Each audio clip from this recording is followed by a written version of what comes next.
The Reluctant Dragon by Kenneth Grahame. Long ago, might have been hundreds of years ago, in a cottage halfway between a little English village and the shoulder of the downs, a shepherd lived with his wife and their little son. Now, the shepherd spent his days, and at certain times of the year his nights too, up on the wide ocean bosom of the downs, with only the sun and the stars and the sheep for company, and the friendly chattering world of men and women far out of sight and hearing. But his little son, when he wasn't helping his father, and often when he was as well, spent much of his time buried in big volumes that he borrowed from the affable gentry and interested parsons of the country round about. And his parents were very fond of him, and rather proud of him too, though they didn't let on in his hearing. So he was left to go his own way and read as much as he liked, and instead of frequently getting a cuff on the side of the head, as might very well have happened to him, he was treated more or less as an equal by his parents, who sensibly thought it a very fair division of labor that they should supply the practical knowledge and he the book learning. They knew that book learning often came in useful at a pinch, in spite of what their neighbors said. What the boy chiefly dabbled in was natural history and fairy tales, and he just took them as they came, in a sandwichy sort of way, without making any distinctions, and really his course of reading strikes one as rather sensible. One evening the shepherd, who for some nights past had been disturbed and preoccupied, and off his usual mental balance, came home all of a tremble, and sitting down at the table where his wife and son were peacefully employed, she with her seam, he in following out the adventures of the giant with no heart in his body, exclaimed with much agitation, "It's all up with me, Maria! Never no more can I go up on them there downs, was it ever so?" "Now don't you take on like that," said his wife, who was a very sensible woman, "but tell us all about it first, whatever it is as has given you this shake-up, and then me and you and the son here, between us, we ought to be able to get to the bottom of it." "It began some nights ago," said the shepherd. "You know that cave up there? I never liked it, somehow, and the sheep never liked it neither. And when sheep don't like a thing, there's generally some reason for it. Well, for some time past there's been faint noises coming from that cave, noises like heavy sighings, with grunts mixed up in them, and sometimes a snoring, far away down, real snoring, yet somehow not honest snoring like you and me o' nights, you know." "I know," remarked the boy quietly. "Of course I was terrible frightened," the shepherd went on, "yet somehow I couldn't keep away. So this very evening, before I come down, I took a cast round by the cave quietly, and there, oh Lord, there I saw him at last, as plain as I see you." "Saw who?" said his wife, beginning to share in her husband's nervous terror. "Why, him, I'm a-telling you," said the shepherd. "He was halfway sticking out of the cave, and seemed to be enjoying of the cool of the evening in a poetical sort of way. He was as big as 4 cart-horses, and all covered with shiny scales, deep blue scales at the top of him, shading off to a tender sort of green below. As he breathed, there was that sort of flicker over his nostrils that you see over our chalk roads on a baking windless day in summer. He had his chin on his paws, and I should say he was meditating about things. Oh, yes, a peaceable sort of beast enough, and not ramping or carrying on or doing anything but what was quite right and proper. I admit all that. And yet, what am I to do? Scales, you know, and claws, and a tail for certain, though I didn't see that end of him. I ain't used to 'em, and I don't hold with 'em, and that's a fact." The boy, who had apparently been absorbed in his book during his father's recital, now closed the volume, yawned, clasped his hands behind his head, and said sleepily, "It's all right, Father. Don't you worry. It's only a dragon. "Only a dragon!" cried his father. "What do you mean, sitting there, you and your dragons? Only a dragon, indeed! And what do you know about it?" "'Cause it is, and 'cause I do know," replied the boy quietly.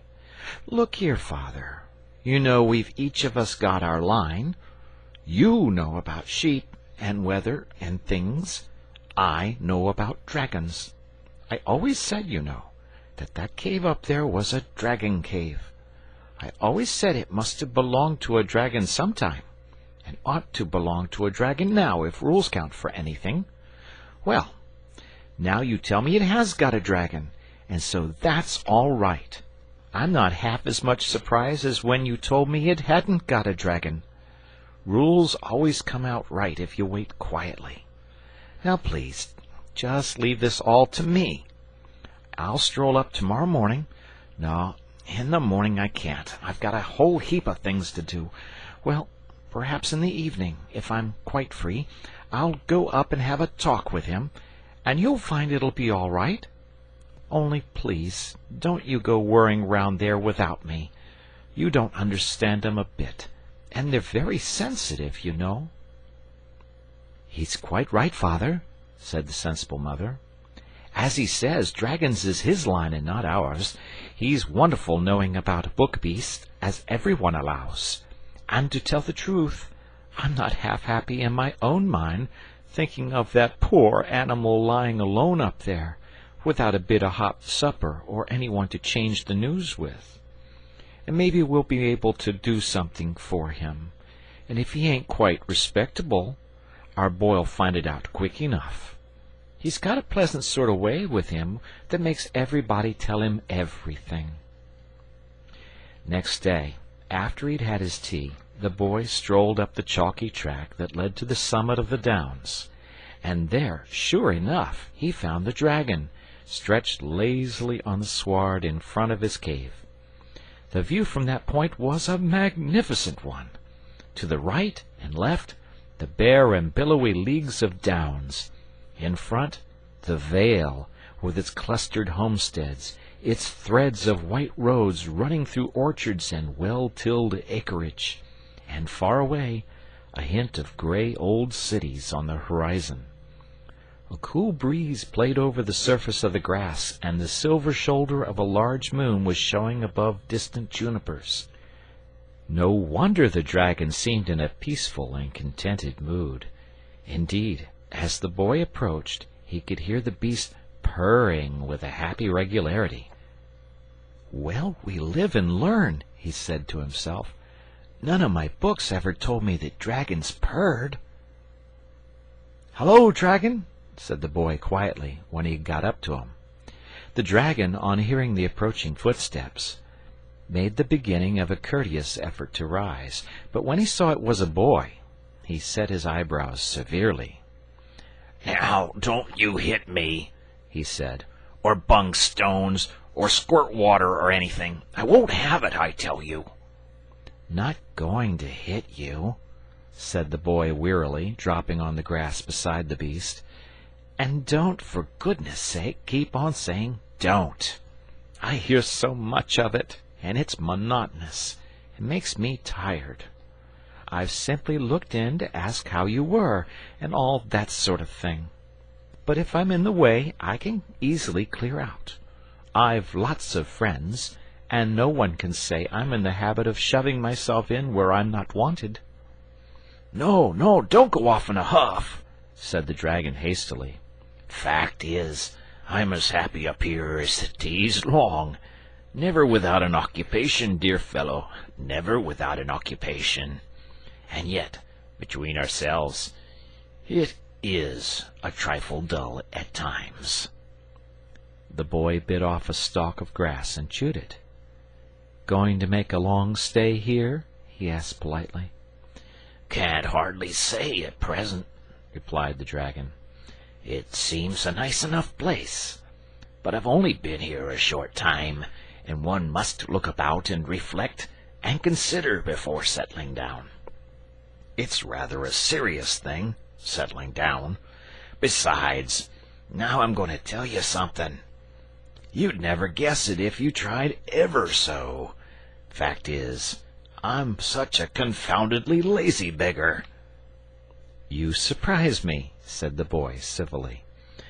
"It's the sad truth," the dragon went on, settling down between his paws and evidently delighted to have found a listener at last. "And I fancy that's really how I came to be here. You see, all the other fellows were so active and earnest and all that kind of thing, always rampaging and skirmishing and scouring the desert sands and pacing the margin of the sea and chasing knights all over the place and devouring damsels and going on generally, whereas I like to get my meals regular and then to prop my back against a bit of rock and snooze a bit and wake up and think of things going on and how they kept going on just the same, you know. So when it happened, I got fairly caught." "When what happened, please?" asked the boy. "That's just what I don't precisely know," said the dragon. "I suppose the earth sneezed, or shook itself, or the bottom dropped out of something. Anyhow, there was a shake and a roar and a general stramash, and I found myself miles away underground and wedged in as tight. Well, thank goodness my wants are few, and at any rate I had peace and quietness and wasn't always being asked to come along and do something. And I've got such an active mind, always occupied, I assure you. But time went on. There was a certain sameness about the life, and at last I began to think it would be fun to work my way upstairs and see what you other fellows were doing. So I scratched and burrowed, and worked this way and that way, and at last I came out through this cave here. And I liked the country, and the view, and the people, what I've seen of 'em, and on the whole I feel inclined to settle down here." "What's your mind always occupied about?" asked the boy. "That's what I want to know." The dragon colored slightly and looked away. Presently he said bashfully, "Did you ever, just for fun, try to make up poetry? Verses, you know?" "Course I have," said the boy. "Heaps of it. And some of it's quite good, I feel sure, only there's no one here cares about it. Mother's very kind and all that when I read it to her, and so's father for that matter, but somehow they don't seem to—" "Exactly!" cried the dragon. "My own case exactly.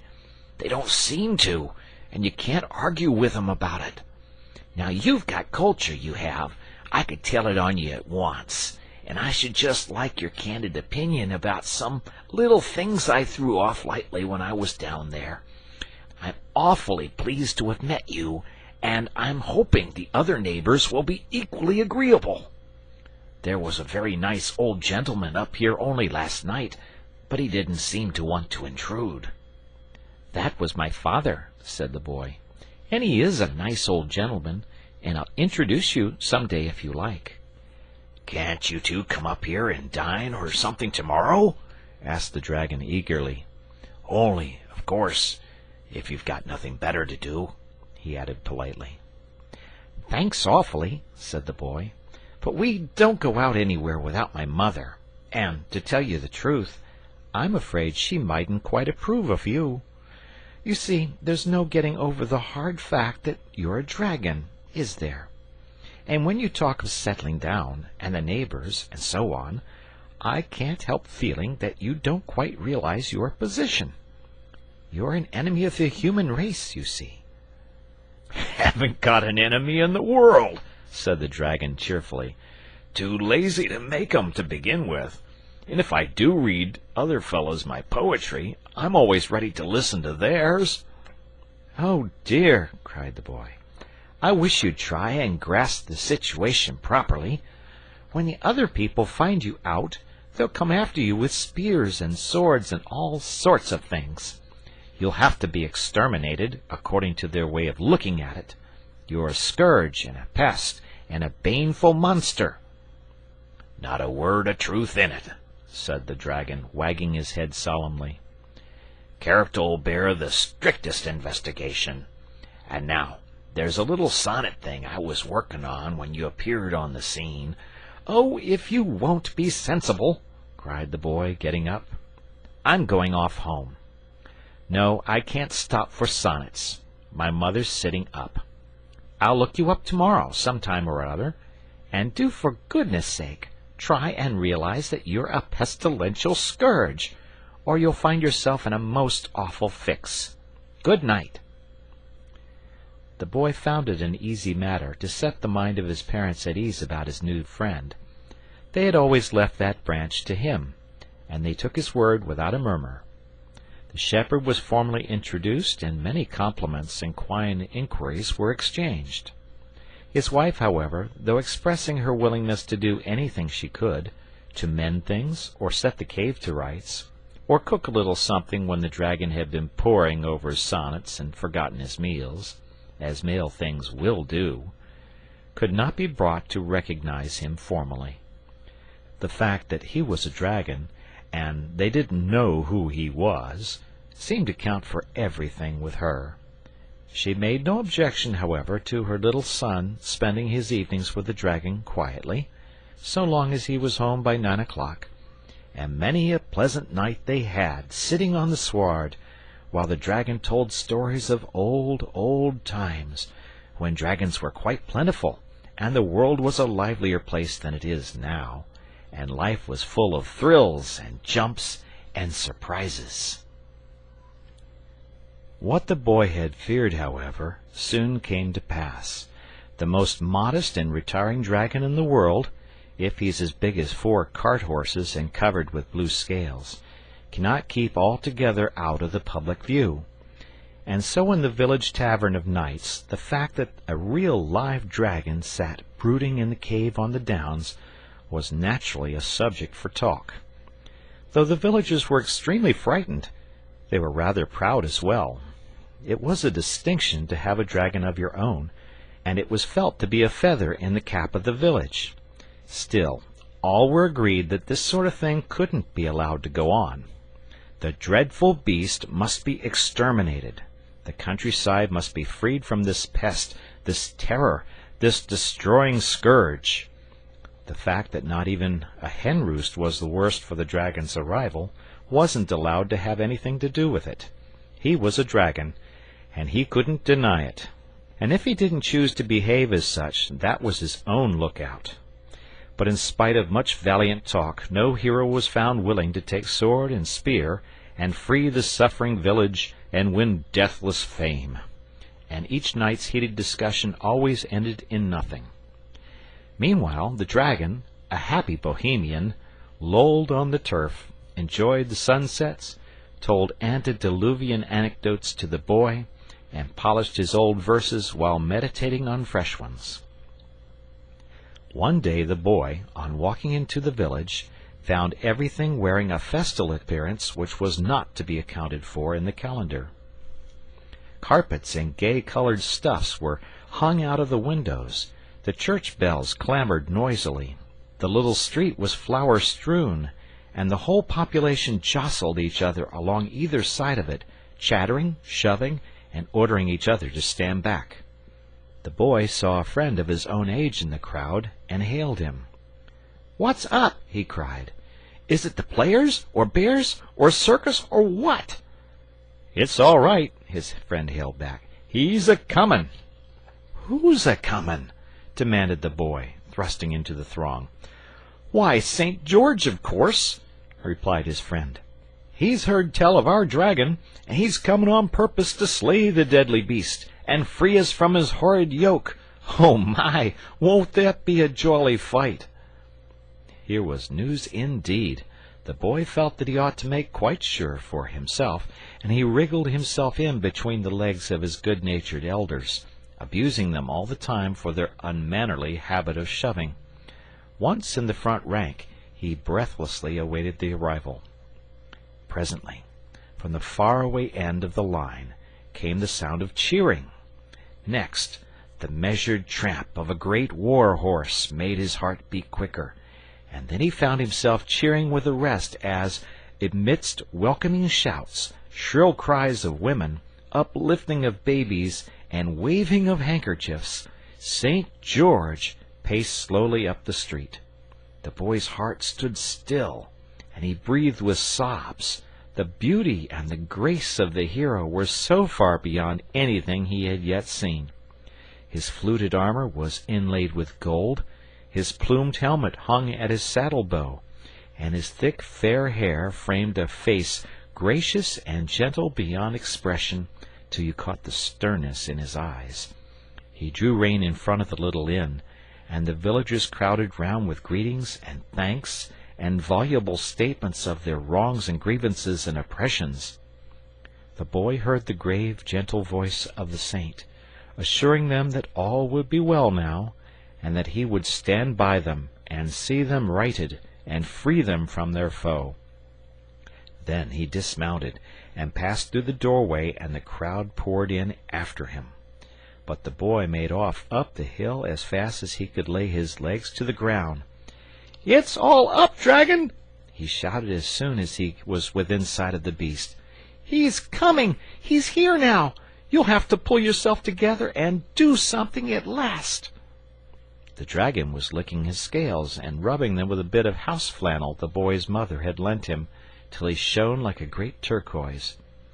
"Don't be violent, boy," he said without looking around.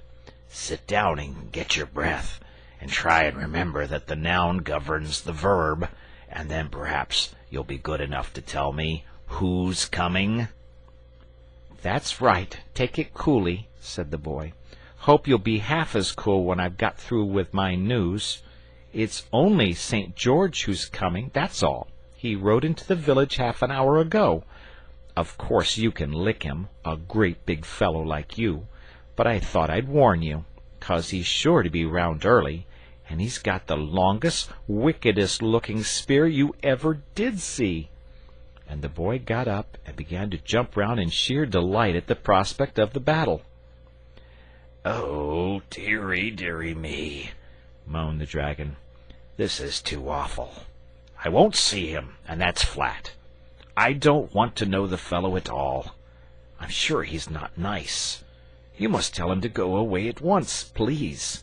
Say he can write if he likes, but I can't give him an interview. I'm not seeing anybody at present." "Now, dragon, dragon," said the boy imploringly, "don't be perverse and wrong-headed. You've got to fight him some time or other, you know, 'cause he's St. George and you're the dragon. Better get it over, and then we can go on with the sonnets. And you ought to consider other people a little, too. If it's been dull up here for you, think how dull it's been for me." "My dear little man," said the dragon solemnly, "just understand once for all that I can't fight, and I won't fight. I've never fought in my life, and I'm not going to begin now just to give you a Roman holiday. In old days I always let the other fellows, the earnest fellows, do all the fighting, and no doubt that's why I have the pleasure of being here now." "But if you don't fight, he'll cut your head off," gasped the boy, miserable at the prospect of losing both the fight and his friend. "Oh, I think not," said the dragon in his lazy way. "You'll be able to arrange something. I've every confidence in you. You're such a manager. Just run down, there's a dear chap, and make it all right. I leave it entirely to you." The boy made his way back to the village in a state of great despondency.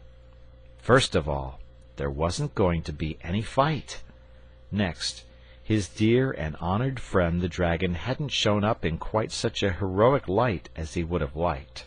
And lastly, whether the dragon was a hero at heart or not, it made no difference, for St. George would most undoubtedly cut his head off. "Arrange things indeed," he said bitterly to himself. "The dragon treats the whole affair as if it were an invitation to tea and croquet."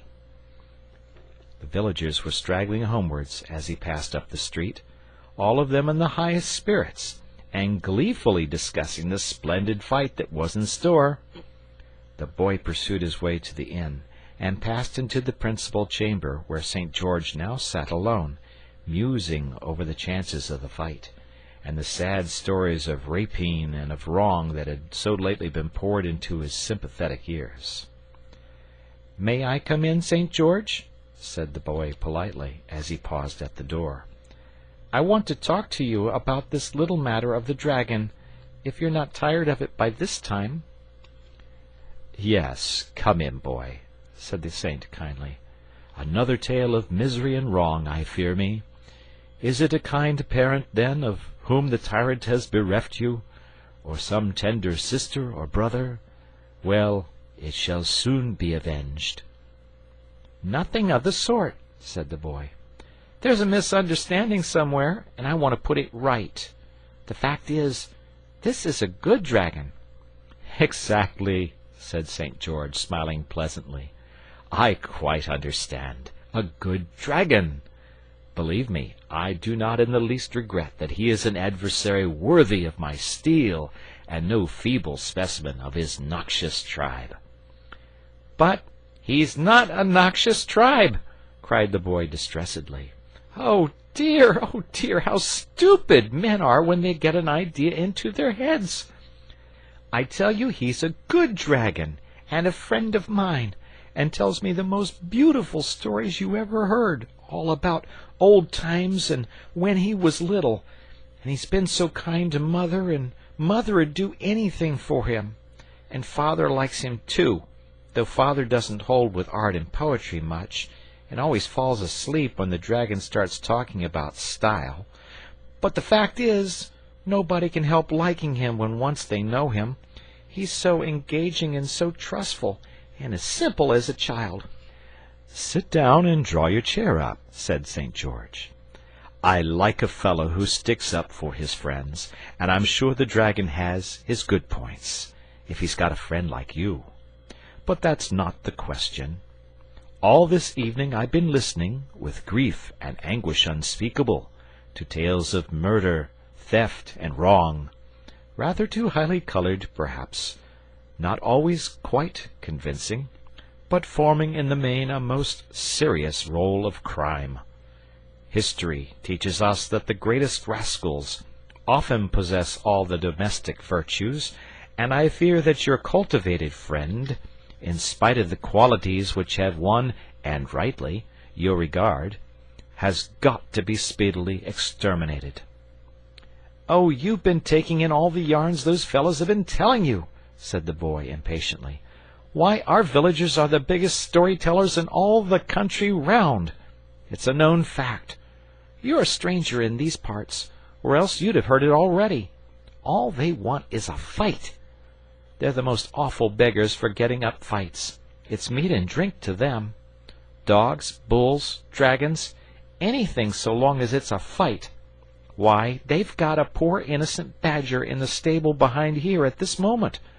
They were going to have some fun with him today, but they're saving him up now till your little affair's over.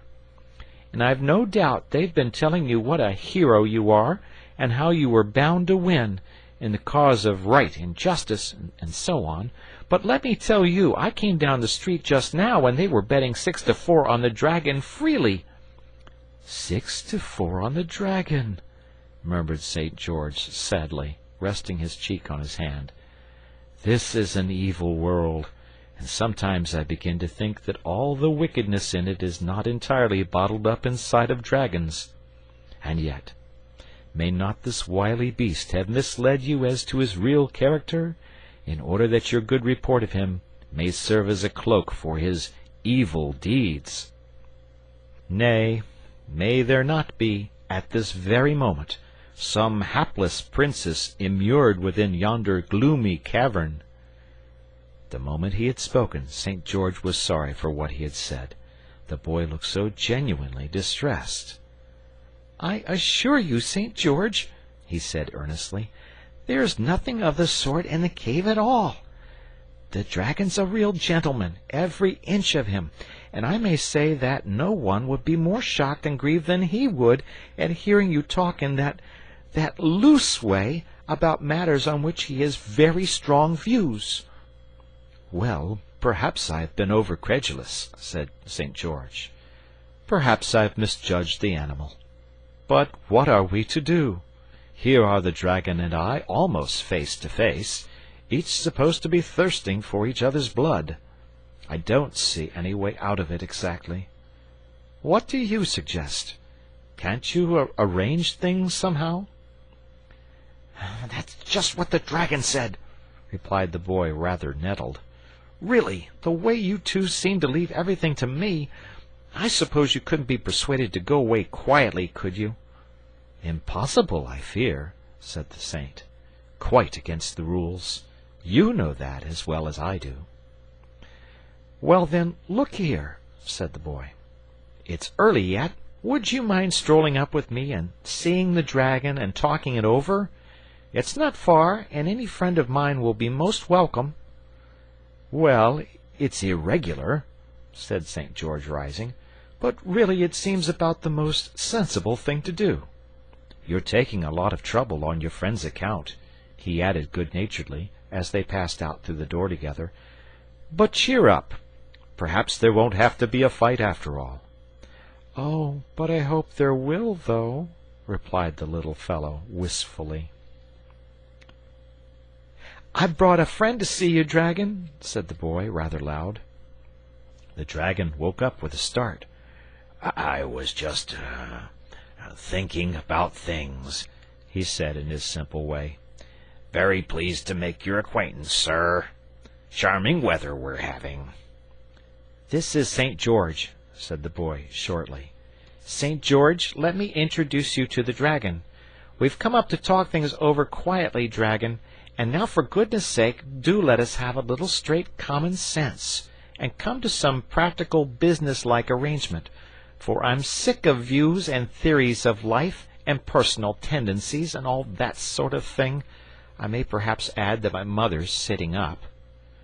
"So glad to meet you, St. George," began the dragon rather nervously, "because you've been a great traveler, I hear, and I've always been rather a stay-at-home. But I can show you many antiquities, many interesting features of our countryside, if you're stopping here any time."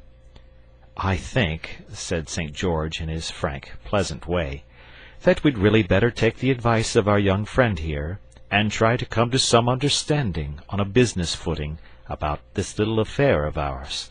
Now, don't you think that after all the simplest plan would be to just fight it out according to the rules, and let the best man win?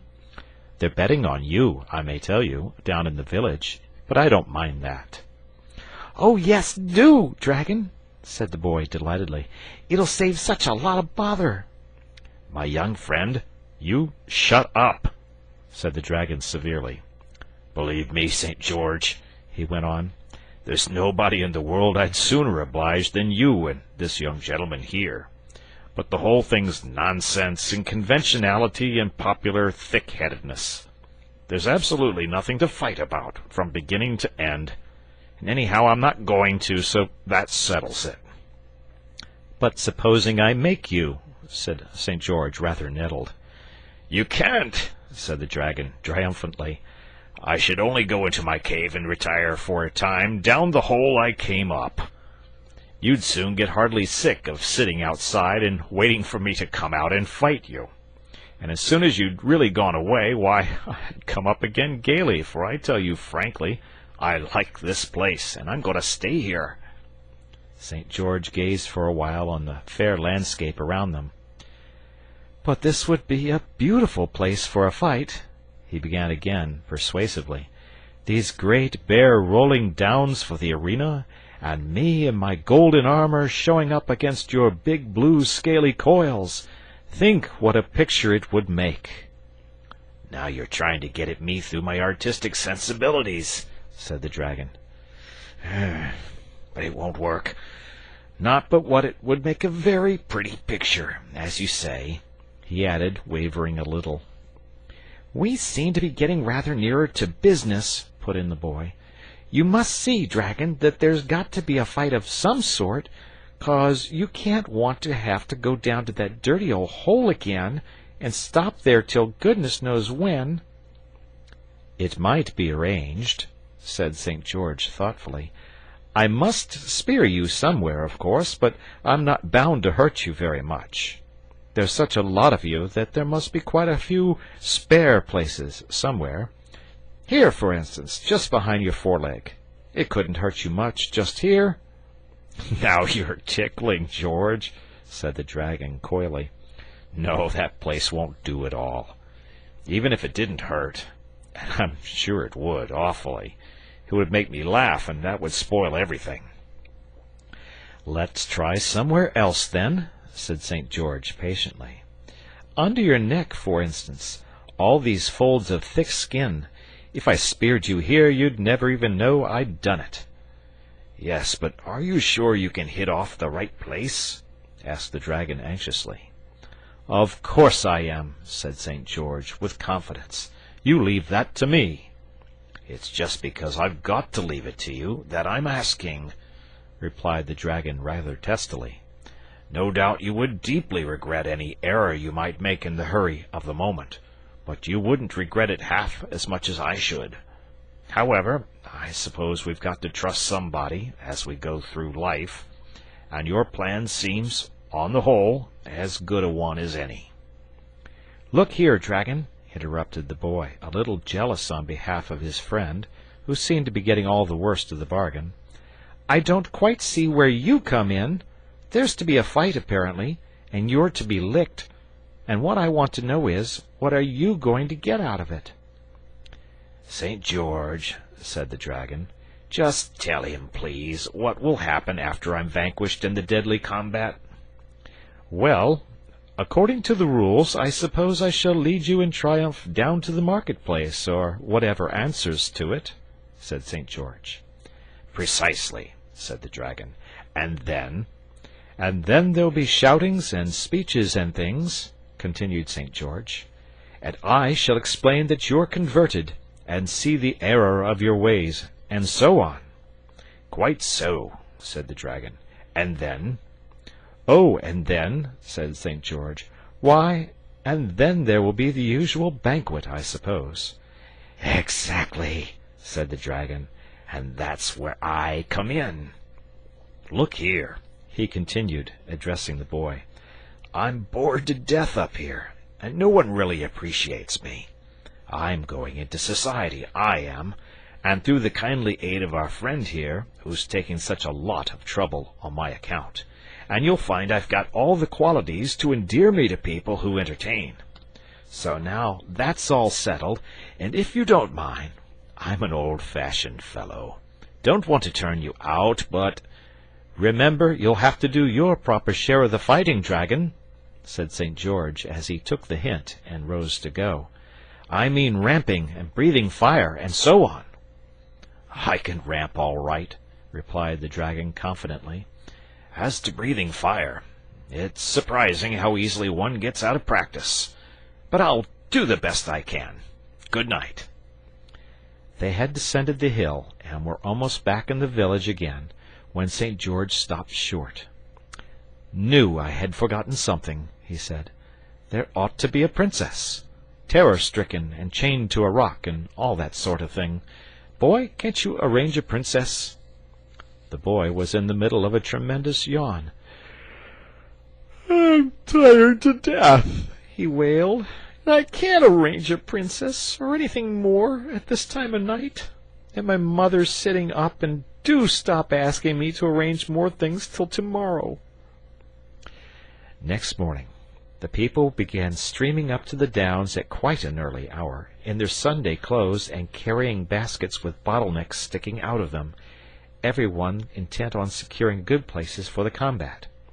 This was not exactly a simple matter, for of course it was quite possible that the dragon might win, and in that case even those who had put their money on him felt they could hardly expect him to deal with his backers on a different footing to the rest. Places were chosen, therefore, with circumspection and with a view to a speedy retreat in case of emergency, and the front rank was mostly composed of boys who had escaped from parental control and now sprawled and rolled about on the grass, regardless of the shrill threats and warnings discharged at them by their anxious mothers behind. The boy had secured a good front place, well up towards the cave, and was feeling as anxious as a stage manager on first night. Could the dragon be depended upon? He might change his mind and vote the whole performance rot, or else, seeing that the affair had been so hastily planned, without even a rehearsal, he might be too nervous to show up. The boy looked narrowly at the cave, but it showed no sign of life or occupation. Could the dragon have made a moonlight flitting?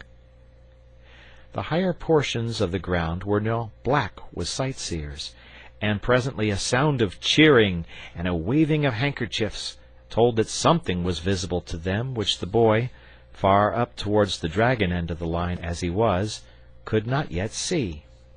A minute more, and St. George's red plumes topped the hill, as the saint rode slowly forth on the great level space which stretched up to the grim mouth of the cave. Very gallant and beautiful he looked on his tall war-horse, his golden armor glancing in the sun, his great spear held erect, the little white pennon crimson-crossed fluttering at its point. He drew rein and remained motionless. The lines of spectators began to give back a little nervously, and even the boys in front stopped pulling hair and cuffing each other, and leaned forward expectant. "Now then, dragon," muttered the boy impatiently, fidgeting where he sat. He need not have distressed himself had he only known. The dramatic possibilities of the thing had tickled the dragon immensely, and he had been up from an early hour, preparing for his first public appearance with as much heartiness as if the years had run backwards, and he had been again a little dragonlet, playing with his sisters on the floor of their mother's cave at the game of saints and dragons, in which the dragon was bound to win. A low muttering, mingled with snorts, now made itself heard, rising to a bellowing roar that seemed to fill the plain. Then a cloud of smoke obscured the mouth of the cave, and out of the midst of it the dragon himself, shining, sea-blue, magnificent, pranced splendidly forth, and everybody said, "Ooh!" as if he had been a mighty rocket. His scales were glittering, his long spiky tail lashed his sides, his claws tore up the turf and sent it flying high over his back, and smoke and fire incessantly jetted from his angry nostrils. "Oh, well done, dragon!" cried the boy excitedly. "Didn't think he had it in him," he added to himself. St. George lowered his spear, bent his head, dug his heels into his horse's sides, and came thundering over the turf. The dragon charged with a roar and a squeal, a great blue whirling combination of coils and snorts and clashing jaws and spikes and fire. "Missed!" yelled the crowd. There was a moment's entanglement of golden armor and blue-green coils and spiky tail, and then the great horse, tearing at his bit, carried the saint, his spear swung high in the air almost up to the mouth of the cave. The dragon sat down and barked viciously, while St. George with difficulty pulled his horse round into position. "End of round 1, thought the boy. "How well they managed it! But I hope the saint won't get excited. I can trust the dragon all right. What a regular play-actor the fellow is!" St. George had at last prevailed on his horse to stand steady, and was looking round him as he wiped his brow. Catching sight of the boy, he smiled and nodded, and held up 3 fingers for an instant. "It seems to be all planned out," said the boy to himself. "Round 3 is to be the finishing one, evidently. Wish it could have lasted a bit longer. Whatever's that old fool of a dragon up to now?" The dragon was employing the interval in giving a ramping performance for the benefit of the crowd. Ramping, it should be explained, consists in running round and round in a wide circle and sending waves and ripples of movement along the whole length of your spine, from your pointed ears right down to the spike at the end of your long tail. When you are covered with blue scales, the effect is particularly pleasing, and the boy recollected the dragon's recently expressed wish to become a social success. St. George now gathered up his reins and began to move forward, dropping the point of his spear and settling himself firmly in the saddle. "Time!" yelled everybody excitedly, and the dragon, leaving off his ramping, sat up on end and began to leap from one side to the other with huge ungainly bounds, whooping like a red Indian. This naturally disconcerted the horse, who swerved violently, the saint only just saving himself by the mane, and as they shot past, the dragon delivered a vicious snap at the horse's tail, which sent the poor beast careering madly far over the downs, so that the language of the saint, who had lost a stirrup, was fortunately inaudible to the general assemblage. Round 2 evoked audible evidence of friendly feeling towards the dragon.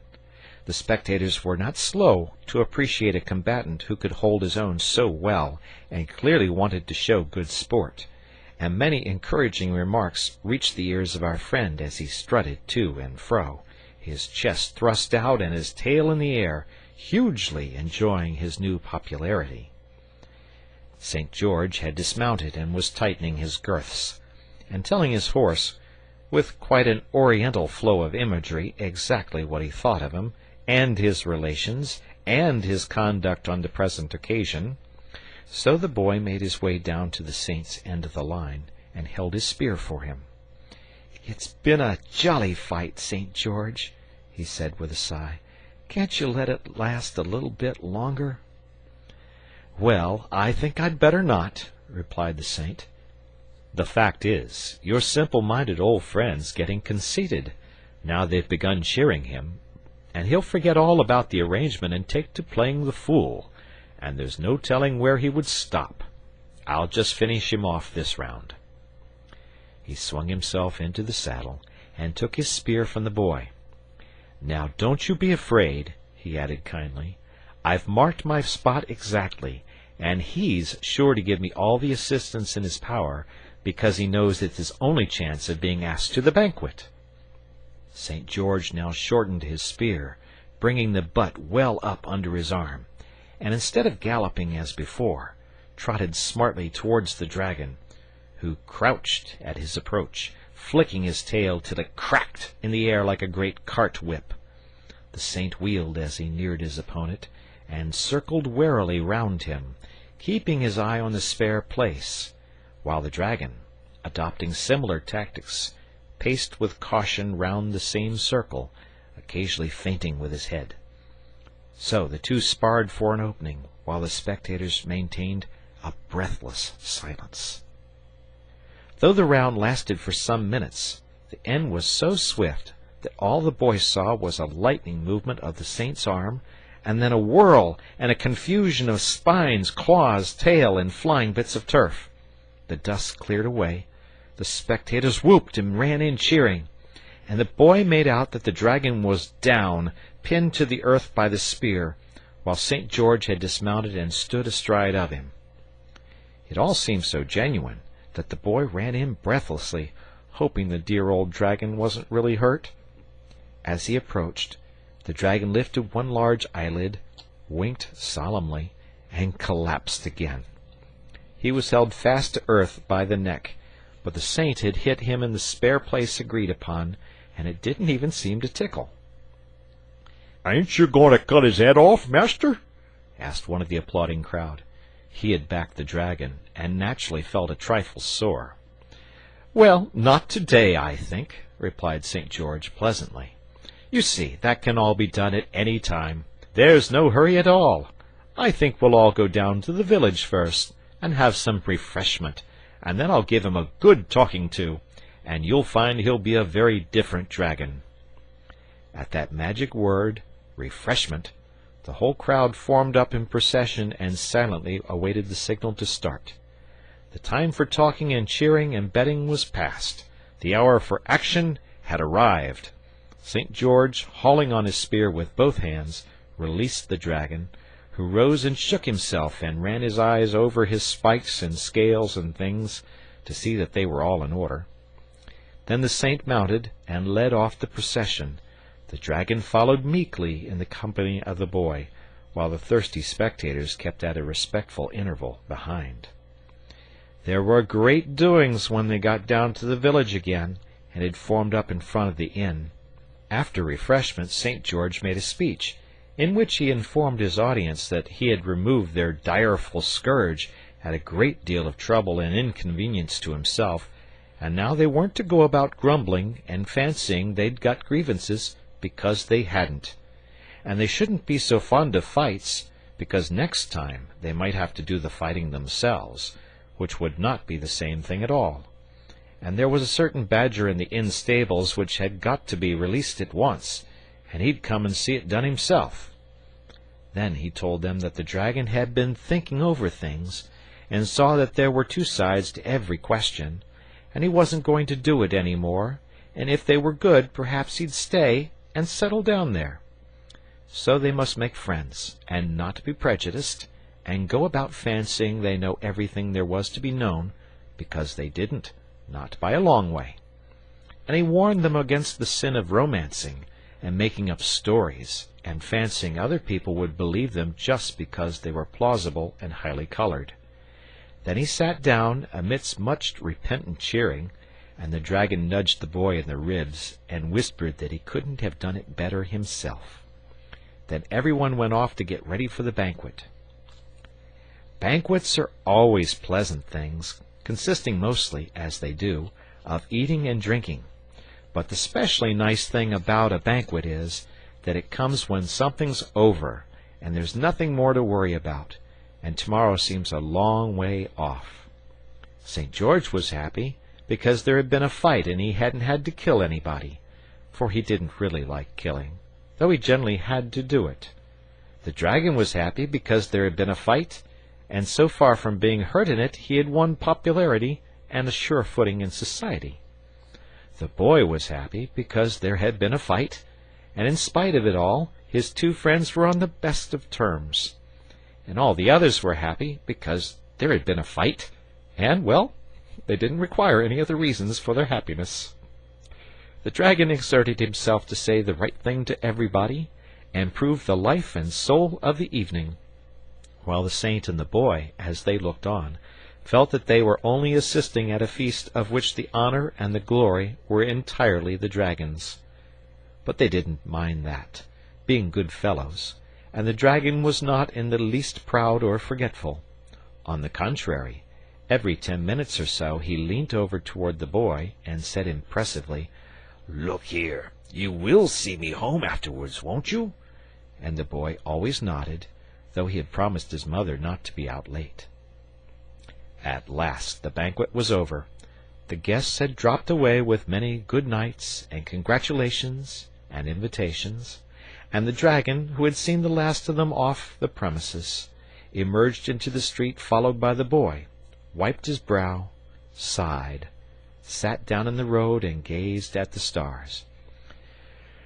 "Jolly night it's been," he murmured. "Jolly stars. Jolly little place this. Think I shall just stop here.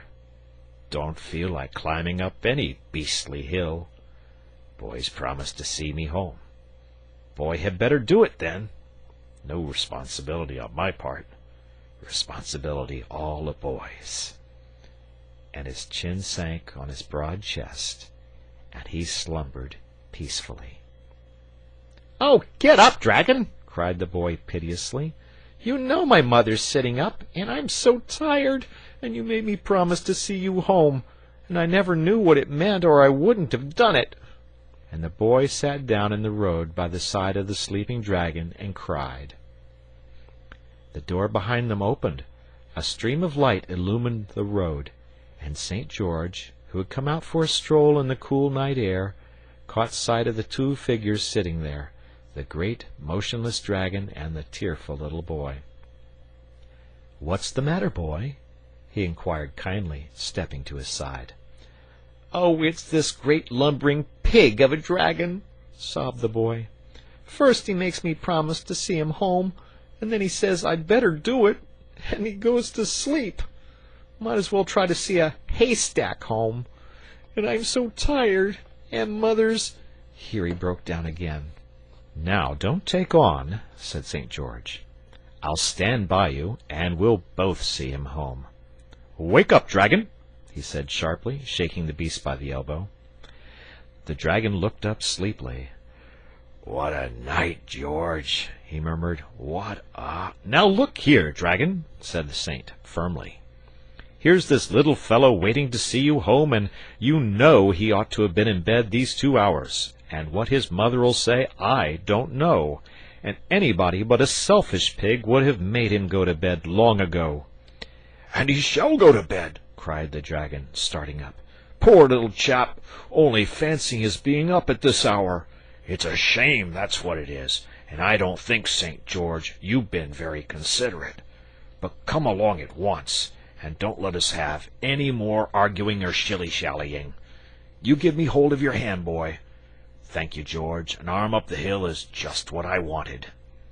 So they set off up the hill, arm in arm, the saint, the dragon, and the boy. The lights in the little village began to go out, but there were stars, and a late moon, as they climbed to the downs together. And as they turned the last corner and disappeared from view, snatches of an old song were borne back on the night breeze. I can't be certain which of them was singing, but I think it was the dragon. End of the story.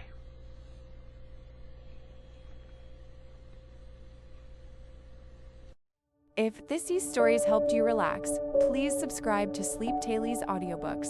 Give us a like and share your thoughts in the comments. Your support helps us bring more peaceful tallies to you. Sweet dreams.